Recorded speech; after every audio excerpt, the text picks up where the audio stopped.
नमस्ते मित्रों, इतिहास लोक में आपका अभिनंदन है। गांधी दर्शन की चर्चा कर रहे हैं और हमारी चर्चा के केंद्र में है सत्याग्रह। गांधी जी की दृष्टि में सत्याग्रह क्या है? वस्तुतः यह एक कार्यक्रम है, यह एक तकनीक है, यह एक पद्धति है, यह एक अवधारणा है। सत्य के प्रति आग्रह, सत्य के लिए आग्रह। गांधी जी का यह आग्रह किससे है? सबसे पहले तो उनका यह आग्रह स्वयं से है कि सत्य की खोज करते रहो, करते रहो। उसके बाद उनका आग्रह उन लोगों से है जो उनका अनुसरण करते हैं, और उसके बाद उनका आग्रह उन शक्तियों से है जिनसे वे लड़ते हैं। मित्रों, पिछले अंक में हमने यह तय किया था कि गांधी जी के सत्याग्रह को समझने से पहले हम सत्य के प्रति उनकी अवधारणा क्या है इसको समझें। तो जो बात निकलकर आई थी वह यह निकलकर आई थी कि सत्य के अनेक रूप हो सकते हैं, सत्य के हजारों रूप हो सकते हैं। जितने व्यक्ति हैं उतने रूप हो सकते हैं सत्य के। तो फिर हम किस सत्य का अनुसरण करें? हम किस सत्य को माने? हम किस सत्य की साधना करें? यह प्रश्न गांधी जी के सामने भी था। सत्य क्या है?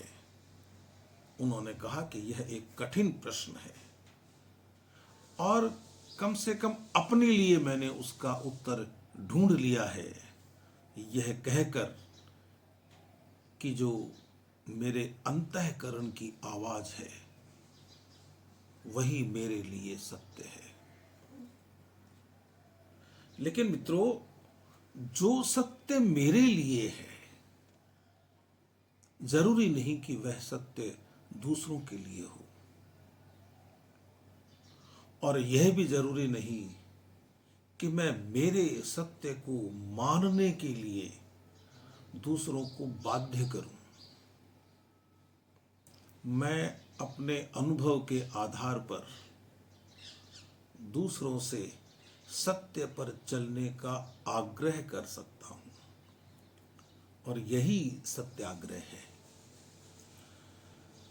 उन्होंने कहा, गांधी जी ने, कि चूंकि मैं सत्य को अपनी दृष्टि से देखता हूं, अपने अनुभव से सत्य की व्याख्या करता हूं, दूसरे व्यक्ति भी अपनी दृष्टि से सत्य को देखते हैं, वे भी अपने अनुभवों से, अपने अनुभव से सत्य की व्याख्या करते हैं।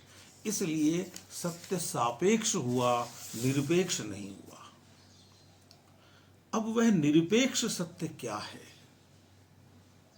तो गांधी जी ने कहा कि वह निरपेक्ष सत्य है ईश्वर। ईश्वर का रूप ही है सत्य, और वही जानता है, ईश्वर ही जानता है कि उसका अपना रूप क्या है, सत्य का रूप क्या है। सत्य ही जानता है कि उसका रूप क्या है।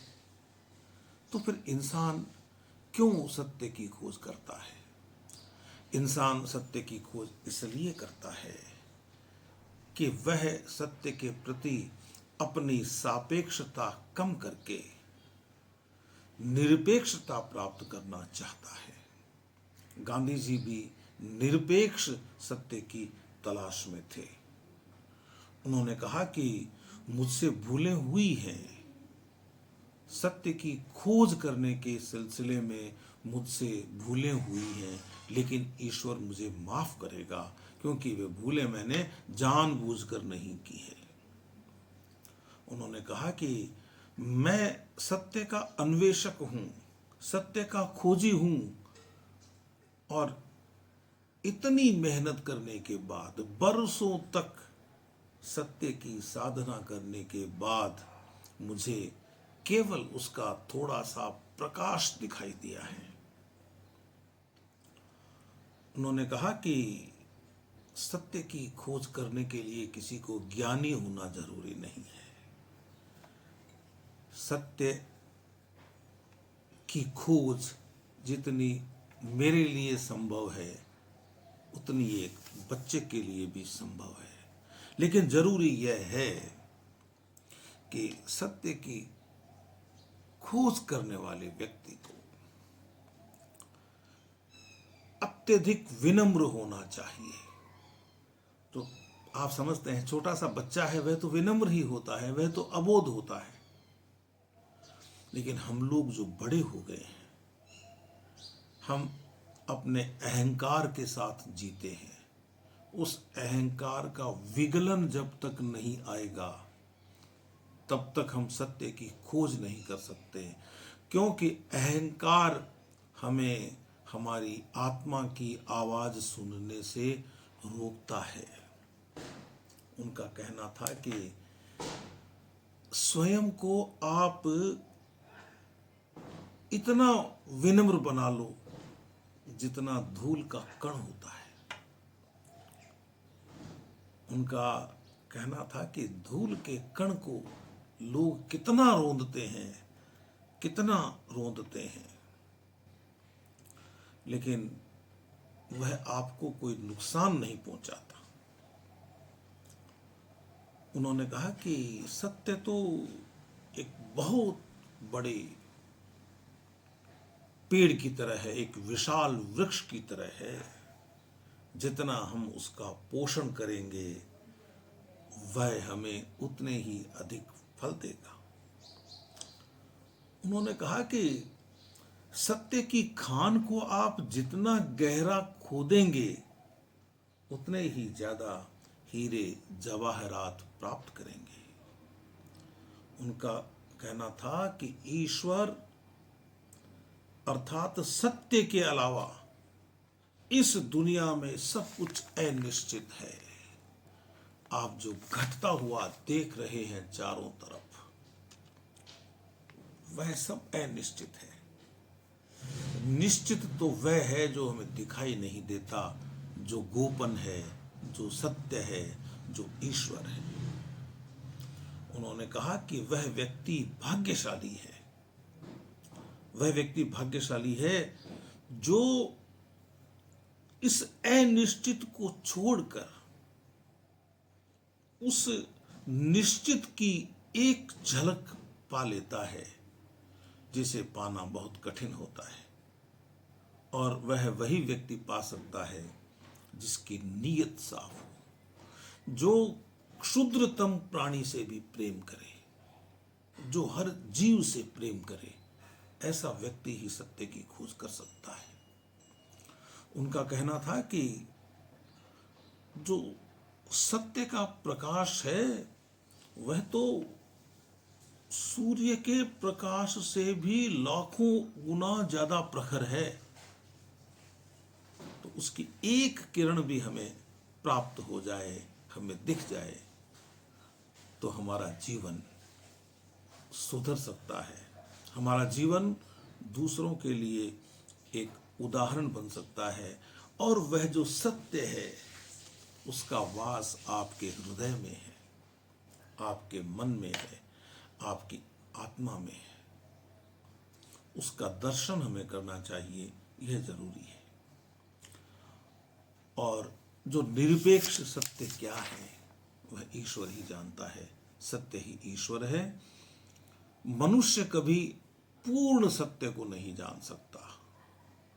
पूर्ण सत्य यानी निरपेक्ष सत्य को वह पूरी तरह प्राप्त नहीं कर सकता, लेकिन उसकी एक झलक देख सकता है। बस यह ध्यान रखना जरूरी है। गांधी जी ने कहा कि मेरे जैसे चाहे सैकड़ों लोग नष्ट हो जाएं, सत्य की विजय होना जरूरी है। अब यहां प्रश्न खड़ा होता है कि क्या सत्य भी विजय का आकांक्षी है? नहीं, सत्य विजय का आकांक्षी नहीं है, लेकिन सत्य की राह पर चलने वाले लोगों की जीत होनी जरूरी है। सरल शब्दों में बता रहा हूं, जो लोग सत्य की राह पर चल रहे हैं, हम उनका साथ दें, उनका सम्मान करें, उनका अनुसरण करें, यह जरूरी है। उनका यह कहना था कि भाई, हम तो वह जो परम सत्ता है, ईश्वरीय सत्ता है, जो सत्य की सत्ता है, उसके सामने कुछ है ही नहीं।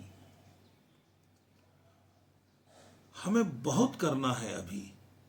वे सूरदास की बात कहते हैं, सूरदास को उद्धृत करते हैं। वे ये कहते हैं कि मौसम कौन कुटिल खल कामी, मौसम कौन कुटिल खल कामी, जही तनु दियो ताही बिसरायो, ऐसो नमक हरामी। और इसी बात को आप और सरलता से समझना चाहें तो विष्णु भगवान की वह आरती याद कीजिए जो अक्सर आप गाते हैं घरों में, जिनके रिकॉर्ड्स, जिनके टेप, जिनकी सीडीज अक्सर चलती हैं मंदिरों में सुबह शाम। ओम जय जगदीश हरे। वह भी उस परम सत्य की प्रार्थना है, सत्य को प्राप्त करने के लिए प्रार्थना है।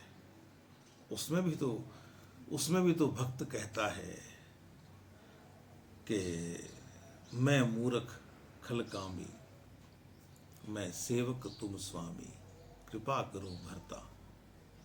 वहां भी व्यक्ति अपने आप को उस परम सत्ता के समक्ष तुच्छ मानकर चलता है, और जब तक यह भाव नहीं आएगा मन में स्वयं को तुच्छ मानने का,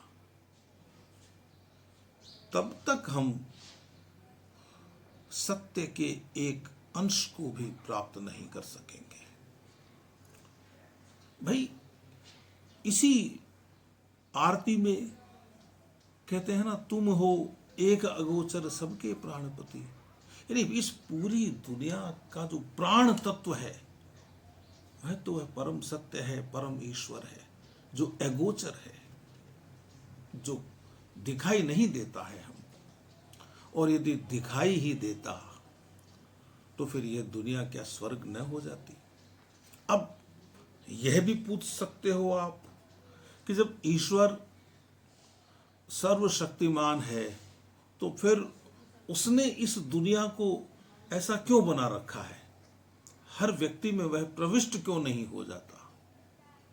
तो वह तो हर व्यक्ति में है ही, उसकी आत्मा के रूप में वह हर व्यक्ति में विद्यमान है। यह व्यक्ति का काम है कि वह उसको पहचाने, और इसके लिए एक व्यक्ति होने के नाते उसमें यह गुण हो कि वह इस सृष्टि के, इस धरती के हर जीव को प्रेम करे। यह तो उसे ही करना होगा। और गांधी जी का तो यह कहना है कि यदि इस दुनिया में बुराई है तो भी वह ईश्वर की ही दी हुई है। वह ऐसा क्यों करता है, यह वही जानता है। क्यों? कि जिन नियमों के आधार पर यह सृष्टि चलती है, ये ब्रह्मांड चलता है, ये नियम ईश्वरीय नियम हैं। इन नियमों की व्याख्या हम नहीं कर सकते। हम इन नियमों के पीछे जो कारण हैं, इन कारणों से प्राप्त होने वाले जो परिणाम हैं, उनके बारे में नहीं जानते। हम ईश्वरीय कारणता को, हम ईश्वरीय कारण कार्य सिद्धांत को नहीं समझ सकते। क्योंकि हम सब त्रुटियां करते हैं, हम नेक नियति नहीं रखते। और गांधी जी का तो यह कहना था कि यदि आपकी नीयत साफ है, आपके मन में खोट नहीं है, फिर आपसे कोई भूल हो गई, फिर आपसे कोई गलती हो गई, तो वह ईश्वर आपको माफ कर देगा, क्योंकि आपकी नीयत सही है। अब आपको यह पहचानने की कोशिश तो करते रहना होगा कि वह परम सत्य क्या है, वह प्रकाश क्या है जिसकी तीव्रता लाखों सूर्यों से भी ज्यादा है। उस प्रकाश की एक किरण हमें क्यों नहीं मिलती? तो गांधी जी ने तुलसी को उद्धृत किया।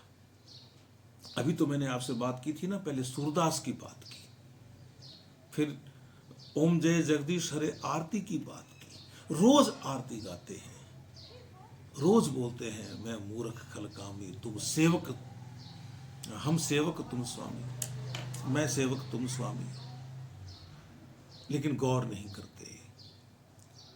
वैसे बता दूं, ये लिखा मिलता है कि ये जो आरती है ना, पंजाब के थे पंडित श्रद्धाराम शर्मा फिल्लोरी, उनके लिखी हुई है ये आरती। 1881 में उनका निधन हुआ था। अब आप देख लीजिए कब से हम इस आरती को गाए जा रहे हैं।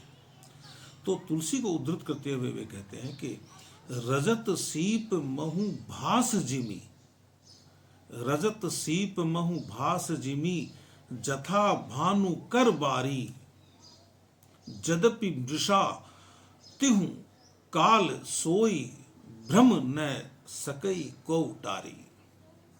सरल सी बात है कि जैसे सीप में चांदी की, सूर्य की किरणों में पानी की प्रतीति होती है, लेकिन यह प्रतीति झूठी होती है।